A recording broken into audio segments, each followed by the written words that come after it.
السلام علیکم ناظرین، سلامتی ہو آپ پر جہاں بھی کہیں آپ ہو۔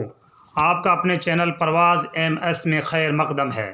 ناظرین، اگر آپ چینل پر پہلی بار آئے ہیں یا آپ نے ابھی تک چینل کو سبسکرائب نہیں کیا ہے تو چینل کو سبسکرائب کریں، ویڈیو کو لائک کریں اور اپنے دوست و احباب کے ساتھ شیئر ضرور کریں۔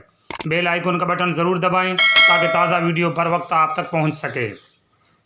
محترم ناظرین، آج 23 نومبر 2022 کو اسلامیہ ہند کی باوقار جماعت جمعیت علماء ہند کی عمر 103 سال مکمل ہو گئی ہے۔ جمعیت نے اس طویل سفر میں بھارت کی آزادی، آزاد بھارت میں جمہوریت کا قیام و استحکام، ملت اسلامیہ کے مسائل کے حل اور اسلامی شاعر کے تحفظ میں نمایاں کردار ادا کیا ہے اور اس کا یہ سفر جاری ہے۔ یوم تاسیس کی مناسبت سے جمعیت علماء ہند کا تاریخی پس منظر کے عنوان سے مشہور صحافی ملت ٹائمز کے مدیر شمس تبریز قاسمی کا مضمون جزوی ترمیم کے ساتھ بصیرت آن لائن کے شکریہ کے ساتھ اپنے میزبان عبدالجبار جمیل قاسمی سے سماعت فرمائیے۔ محترم ناظرین، 20ویں صدی کے ابتدائی ایام ہندوستانی مسلمانوں کے لیے مشکل ترین تھے۔ مسلم حکومت کے خاتمے کے بعد مسلمانوں کو بیک وقت کئی مسائل کا سامنا تھا۔ مذہبی اقدار پر بھی حملہ ہو رہا تھا، سیاسی اور سماجی سطح پر بھی مسلمان پسماندگی کی طرف آمادہ تھے، معاشی اور اقتصادی حالت بھی مسلمانوں کی دن بدن خراب ہوتی جا رہی تھی۔ برٹش حکومت کے زور و دبدبے کی وجہ سے ہندوستانی عوام بالخصوص مسلمان انتہائی قسم پرسی اور بے بسی کے عالم میں اپنے شب و روز بسر کر رہے تھے۔ زندگی کے ہر مرحلے میں وہ انگریزوں کے ظلم و ستم، جانبداری اور عصبیت کا شکار تھے۔ ملک سے انگریزوں کو دربدر کرنے کے لیے کئی ایک تحریکیں علماء نے شروع کر رکھی تھی۔ دارالعلوم دیوبند کا قیام اس سلسلے میں سب سے اہم اقدام تھا۔ اسی مقصد کے لیے حضرت شیخ الہند رحمۃ اللہ علیہ نے جمعیت الانصار قائم کی تھی۔ اس ضمن میں سب سے بڑی جد و جہد تحریک ریشمی رومال کے ذریعے کی گئی، جو کامیابی سے چند قدم کے فاصلے پر غداری کی نظر ہو گئی۔ چند غداروں کی وجہ سے انگریزوں نے اس تحریک کو بھی ناکام بنا دیا، بلکہ علماء کے حوصلوں کو پست کر دیا۔ شیخ الہند رحمۃ اللہ علیہ کے جیل چلے جانے کے بعد کئی سالوں تک سکوت طاری ہو گیا۔ علماء نے بھی اپنی ذمہ داریاں مدارس تک محدود کر لی۔ حادثات و مصائب کی سنگین وادی میں گھری قوم کو بچانے کے لیے حضرت مولانا ابو المحاسن محمد سجاد رحمۃ اللہ علیہ نے مدارس کی چار دیواری سے باہر قدم نکالا۔ انہوں نے قوم کی ڈوبتی نیا کو سمندر کنارے لگانے اور انگریزوں کو ملک دربدر کرنے کے لیے سب سے پہلے علماء کو متحد کرنے کا بیڑا اٹھایا۔ ان کی سوچ یہ تھی کہ علماء ایک ہوں گے تو ملت بھی کسی نہ کسی طرح ایک ہو جائے گی۔ چنانچہ 1917 میں مدرسہ عربیہ بہار شریف میں ایک جلسہ منعقد کیا، مختلف مکاتب فکر کے علماء کو جمع کیا۔ مولانا سید سلیمان ندوی، قاری شاہ سلیمان قادری رحمۃ اللہ علیہ جیسے اکابرین امت بھی شریک اجلاس تھے۔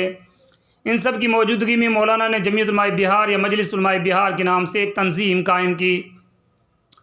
ابھی 2 سال بھی مکمل نہیں ہوئے تھے کہ مولانا کی یہ تنظیم جمعیت علماء ہند کے نام سے پورے ہندوستان میں پھیل گئی۔ سن 1919 میں دہلی کی سرزمین پر خلافت کانفرنس منعقد ہوئی۔ اس مجلس میں موجود تمام اہل علم نے جمعیت علماء بہار کو جمعیت علماء ہند میں تبدیل کرنے کی پیشکش کی۔ اس مشورے کے منظور ہو جانے کے بعد دہلی کے سید رسول نما کی درگاہ پر خاص علماء کا اجتماع ہوا۔ اس مجلس میں حضرت مفتی کفایت اللہ صاحب، مولانا حفظ الرحمان سیواری، مولانا احمد سعید دہلوی، مولانا عبدالباری فرنگی محلی سمیت کل 12 علماء اکرام تھے۔ سبوں نے جمعیت علماء بہار کے دائرہ کار کو پورے ہندوستان تک عام کرنے پر زور دیا۔ سن 1920 میں جمعیت علماء ہند کا دوسرا اجلاس عام دہلی میں منعقد ہوا، جس کی صدارت مالٹا کی جیل سے رہائی ملنے کے بعد حضرت شیخ الہند مولانا محمود حسن دیوبندی رحمۃ اللہ علیہ نے فرمائی۔ اسی اجلاس میں حضرت مولانا مفتی کفایت اللہ رحمۃ اللہ علیہ کو جمعیت علماء ہند کا صدر منتخب کیا گیا اور مولانا حفظ الرحمان سیواری کو جنرل سیکریٹری۔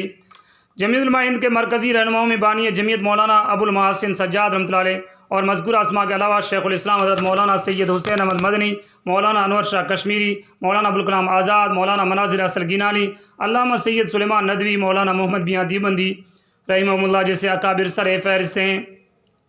جمعیت علماء ہند اپنے قیام کے اول دن سے ہندوستانی مسلمانوں کی سیاسی اور سماجی خدمات میں مصروف ہے۔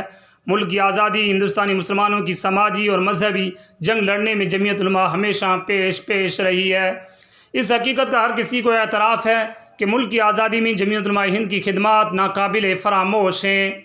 بانی جمعیت مولانا ابو المحاسن سجاد، مفتی کفایت اللہ صاحب دہلوی، مجاہد ملت مولانا حفظ الرحمان سیواری، شیخ الاسلام حضرت مدنی اور دیگر اکابر نے ہمیشہ جمعیت کے پلیٹ فارم سے مسلمانوں کے حقوق کی آواز بلند کی۔ حکومت نے ان کی طاقت کو تسلیم کیا، مسلم مسائل حل کیے، قدرتی آفات اور دیگر مواقع پر مسلمانوں کی مدد کی۔ انہیں ریلیف کا سامان فراہم کیا۔ جمعیت علماء ہند کا ایک طرح امتیاز یہ کہ خالص مولویوں کی جماعت ہونے کے باوجود تقسیم ہند کی مخالفت کرنے والوں میں یہ تنظیم سر فہرست تھی۔ بانی پاکستان محمد علی جناح کے نعروں پر یقین کرنے کے بجائے جمعیت کے ذمہ داروں نے ایک سیکولر ہندوستان کی ترجمانی کی اور تقسیم کی شدید مخالفت کی۔ اکابرین دیوبند میں سے جن بزرگوں نے بھی تقسیم پاکستان کی حمایت کی، انہیں جمعیت نے وفد بھیج کر تقسیم کے مضمرات سے آگاہ کیا اور دلائل کی روشنی میں ان کے سامنے یہ حقیقت آشکارا کی کہ مسلمانوں کی بھلائی متحدہ ہندوستان میں ہے، تقسیم سے صرف خسارہ ہے۔ جن پرکشش نعروں کی بنا پر قیام پاکستان کی کوشش کی جا رہی ہے، اس کی تعبیر ناممکن ہے۔ حقیقت حال آج سامنے ہے۔ 68 سالوں کا طویل عرصہ گزر جانے کے باوجود بھی آج پاکستان ہر محاذ پر ناکام ہے۔ اسلامی شریعت کا نفاذ تو بہت دور کی بات ہے، سیاسی اور معاشی استحکام میں بھی یہ ملک زوال پذیر ہے۔ جمعیت علماء ہند ہندوستانی مسلمانوں کی سب سے قدیم تنظیم ہے۔ اس سے وابستہ علماء نے ہمیشہ مسلمانوں کے مفاد کی خاطر حکومت کی آنکھوں میں آنکھیں ڈال کر باتیں کی ہیں۔ ملک و ملت کو بچانے، جمہوریت کے استحکام، آپسی بھائی چارہ اور محبت کو عام کرنے، فرقہ وارانہ نفرت کو مٹانے اور بے قصور افراد کی رہائی کے لیے جمعیت علماء ہند پوری قوت کے ساتھ کام کر رہی ہے۔ جمعیت علماء ہند ہندوستانی مسلمانوں کا سب سے قیمتی اثاثہ ہے، سب سے قدیم اور تاریخی تنظیم ہے۔ اس کا ماضی شاندار اور قابل فخر رہا ہے۔ سیاسی اور سماجی مسائل پر مسلمانوں کے حقوق کا مطالبہ کرنے والی یہی ایک جماعت ہے۔ آج بھی مسلمانوں کی اس جماعت سے یہی توقع ہے کہ ذمہ داران اپنے اسلاف کے طرز پر چلتے ہوئے شاندار ماضی کی روایت قائم کریں گے۔ جن اغراض و مقاصد کے تحت جمعیت علماء ہند کا قیام عمل میں آیا تھا، اس کو بروئے کار لانے کی کوشش کی جائے گی۔ ویڈیو اپنے اختتام کو پہنچا۔ اپنے میزبان عبدالجبار جمیل کو دیجیے اجازت۔ خدا حافظ والسلام علیکم ورحمۃ اللہ وبرکاتہ۔